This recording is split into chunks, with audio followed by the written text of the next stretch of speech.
Sebab ni kan tengah naik. Saya tengok terbalikkan apa jadi.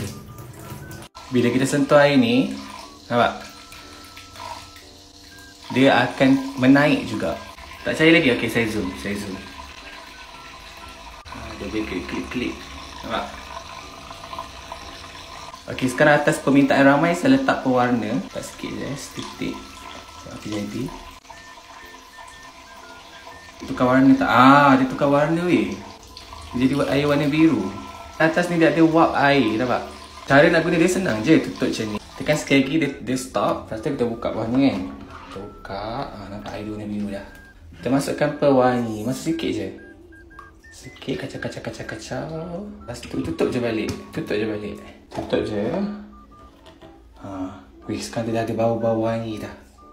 Lepas tu kita on je, tekan je atas ni macam biasa. Nampak? Air dia warna biru weh. Nak buat minum untuk kucing pun boleh. Ataupun kalau nak buat air sirap kat mendalam ni pun boleh. Silakan. Okay? Apa tak dia asap-asap ni. So kita punya ruang udara akan bau wangi gila. Anda akan cuba. Sekejap, nak terbalikkan Sekejap. Saya terbalikkan apa jadi. Okey, ni akan terjadi bila kita terbalikkan. Adakah air tu akan turun